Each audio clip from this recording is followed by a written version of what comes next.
بسم اللہ الرحمن الرحیم۔ شروع اللہ کا نام لے کر جو بڑا مہربان نہایت رحم والا ہے۔ بابل شہر کی ایک بدکار عورت مر گئی تو اس کے گھر والوں نے اسے دفن نہ کیا بلکہ ایک کوڑے کے ڈھیر پر پھینک دیا۔ حضرت موسیٰ علیہ السلام جب کوہ طور پر اللہ تعالیٰ سے باتیں کرنے کے لیے گئے تو اللہ تعالیٰ نے فرمایا، اے موسیٰ، باقی باتیں بعد میں ہوں گی، پہلے جاؤ، میری ایک کنیز کی لاش کوڑے پر پڑی ہوئی ہے، اسے غسل دلاؤ اور عزت کے ساتھ دفناؤ۔ حضرت موسیٰ علیہ السلام کوہ طور سے واپس آئے اور بابل شہر میں داخل ہوئے۔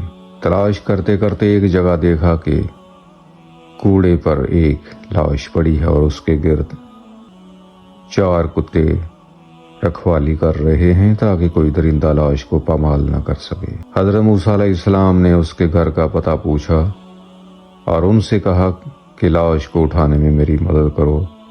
عورت کے گھر والوں نے کہا کہ ہم اس لاش کے قریب نہیں جائیں گے۔ یہ ایک بدکار عورت تھی جس نے اپنی ساری زندگی بدکاری میں گزار دی۔ پورے شہر میں کوئی بھی لاش کو اٹھانے سے انکاری تھا۔ حضرت موسیٰ علیہ السلام اپنے بھائی حضرت ہارون علیہ السلام کے پاس گئے اور کہا کہ لاش اٹھانے میں میری مدد کرو۔ دونوں نبیوں نے لاش کو اٹھایا اور پھر جب غسل دینے کی باری آئی تو شہر کی ایک عورت بھی اس کو غسل دینے کے لیے تیار نہ تھی۔ یہ دیکھتے ہوئے حضرت موسیٰ علیہ السلام نے اپنی زوجہ اور بہن کو حکم دیا کہ اس عورت کو غسل دو۔ غسل کے بعد اپنے بھائی حضرت ہارون علیہ السلام کی مدد سے اس عورت کو دفن کیا۔ دفنانے کے بعد جیسے ہی آپ واپس آ رہے تو شہر والے لوگ آپ کے سامنے آ گئے۔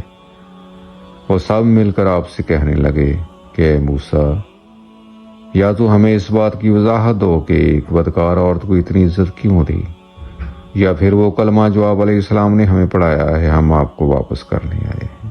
حضرت موسیٰ علیہ السلام نے لوگوں سے فرمایا، اے شہر کے لوگوں، مجھے جو حکم اللہ نے دیا تو میں نے اس حکم کی تعمیل کر دی۔ ہاں، اگلی بار جب میں کوہ طور پر جاؤں گا تو تم سب کو تمہاری سوال کا جواب مل جائے گا۔